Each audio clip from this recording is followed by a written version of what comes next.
Hello दोस्तों, आपका बहुत-बहुत स्वागत है हमारे इस यूट्यूब चैनल पर। आज हम आपके लिए एक नई जानकारी लेकर आप सभी के बीच आए हैं, वो है कावेरी। आइए आज हम जानते हैं कावेरी की विस्तृत के बारे में विस्तृत जानकारी। कावेरी कावेरी दक्षिण भारत में बहने वाली एक प्रमुख नदी है। गोदावरी और कृष्णा के बाद यह इस क्षेत्र की तीसरी सबसे बड़ी नदी है।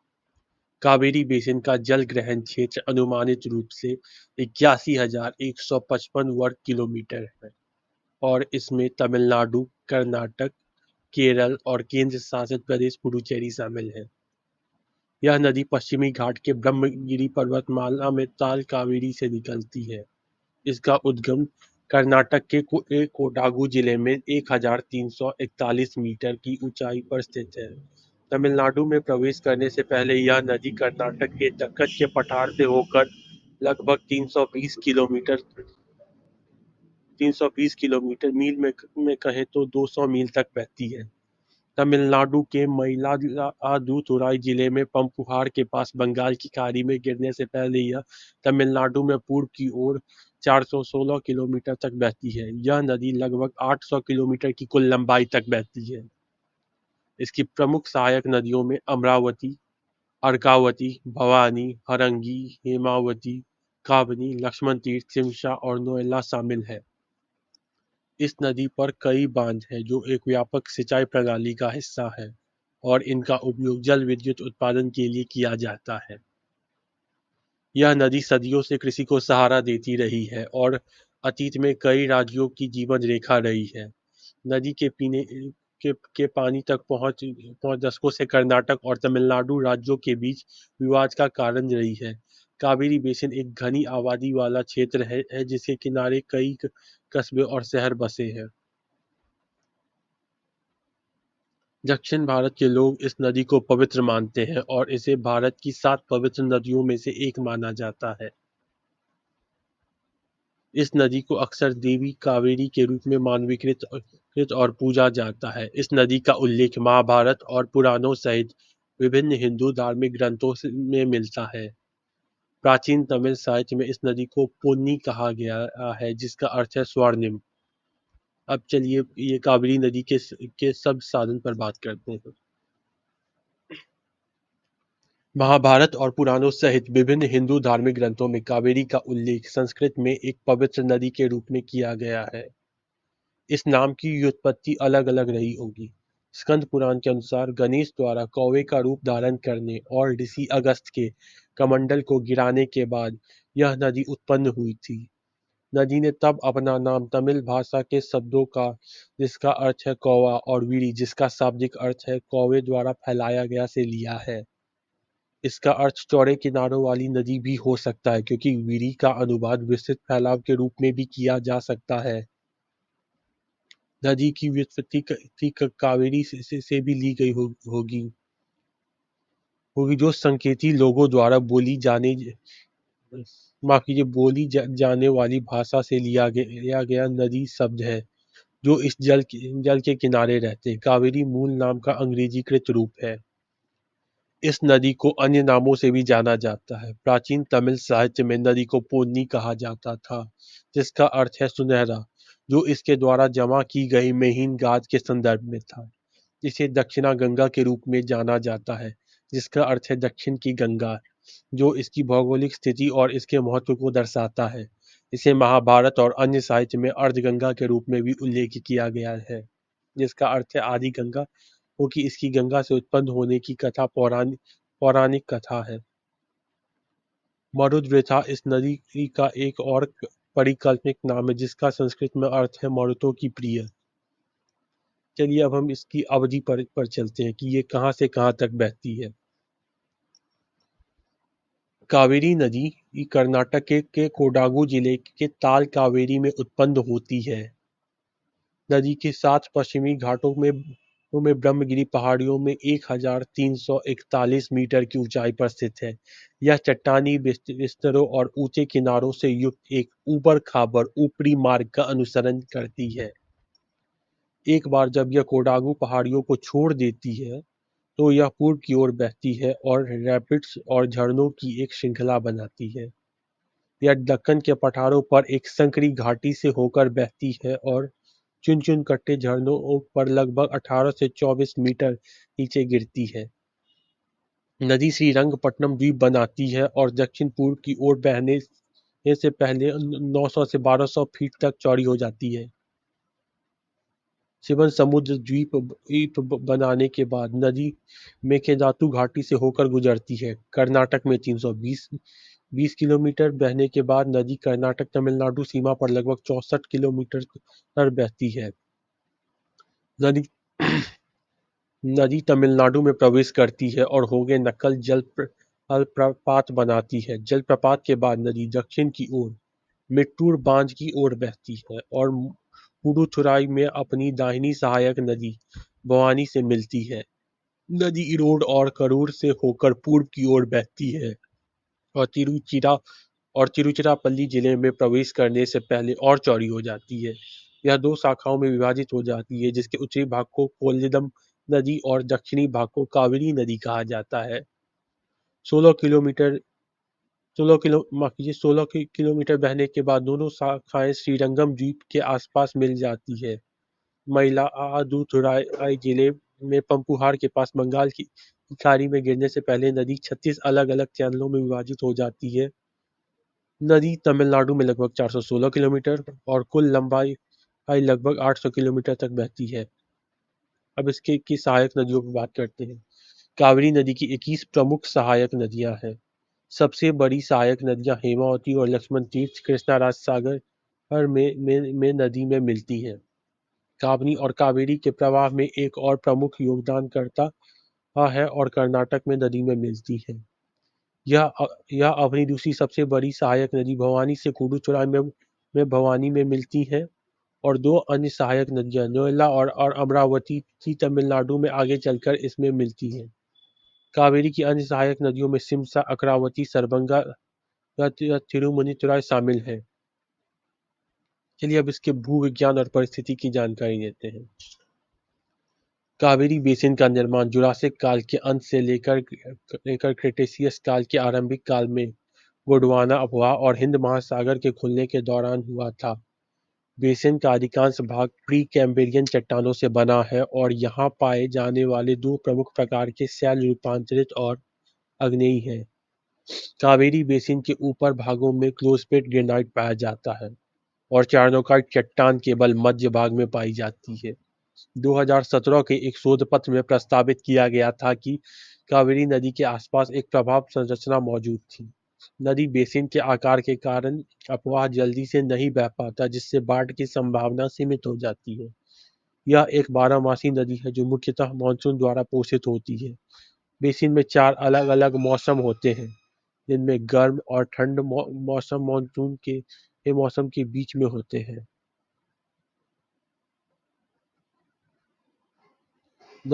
नदी बेसिन कर्नाटक में दक्षिण पश्चिम मानसून और तमिलनाडु में उत्तर पूर्वी मानसून द्वारा पोषित होती है। कावेरी बेसिन दो उप क्षेत्र वन और कृषि पारिस्थितिकी तंत्र से बना है। वन वनस्पति में शुष्क पर्णपाती सदाबहार वन और घास के मैदानों का मिश्रण शामिल है। एक अध्ययन के अनुसार 1965 और 2016 के बीच नदी बेसिन में लगभग 12,850 वर्ग किलोमीटर प्राकृतिक वनस्पति नष्ट हो गई। बेसिन में विविध प्रकार की वनस्पतियां हैं, जिनमें प्रमुख प्रजातियां शामिल हैं टर्मिया अर्जुन, इमली इंडिका का pongamia pinnata, salix tetrasperma, ficus benghalensis, ficus religiosa, eucalyptus tereticornis, डायोसस मोंटाना। और आप पढ़ सकते हैं।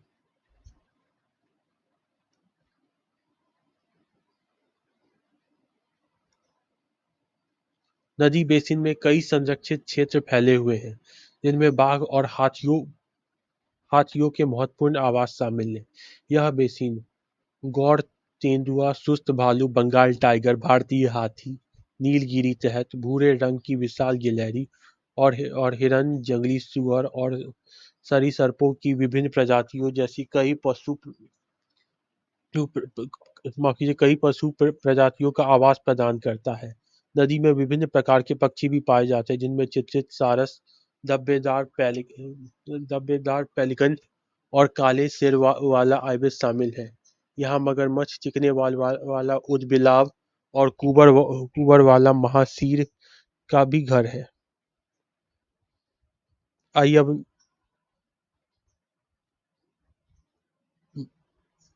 अब कावेरी नदी के तट के क्षेत्र के बारे में जानते हैं।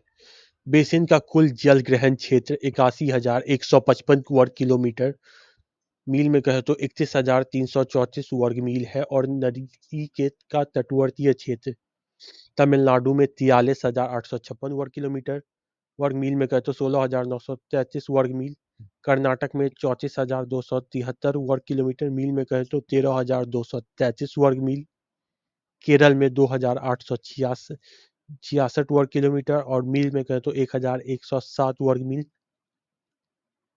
और केंद्र शासित प्रदेश पुडुचेरी में 160 वर्ग किलोमीटर मील में कहें तो 62 वर्ग मील है। कावेरी बेसिन का आधे से अधिक हिस्सा कृषि योग्य है, और यहाँ से यह सबसे ज्यादा चावल और गन्ना उगाया जाता है। पहली पंचवर्षीय योजना के समय एक अनुमान के अनुसार नदी का कुल प्रवाह 15 घन किलोमीटर यानी कहें तो एक एक करोड़ बीस लाख एकड़ फीट था, जिसमें इसे 60% सिंचाई के लिए इस्तेमाल किया जाता था। नदी का उपयोग पेयजल और जल विद्युत उत्पादन के लिए भी किया जाता है।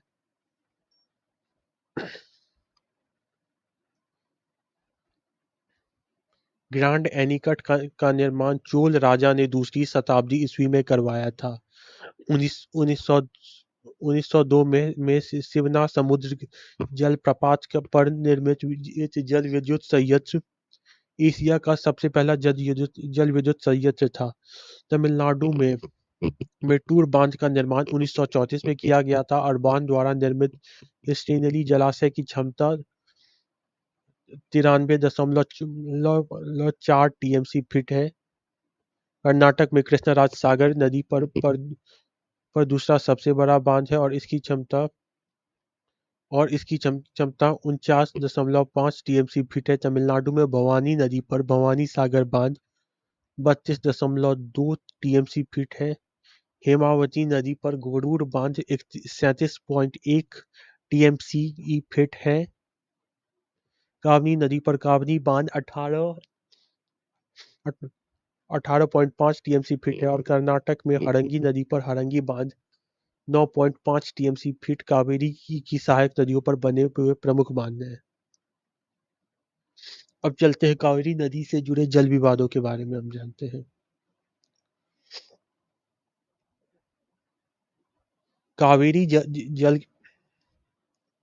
कावेरी जल के बंटवारे को लेकर विवाद 1807 में शुरू हुआ, जब मद्रास प्रेसिडेंसी ने मैसूर राज्य की सिंचाई परियोजनाओं को विकसित करने की योजनाओं पर आपत्ति जताई।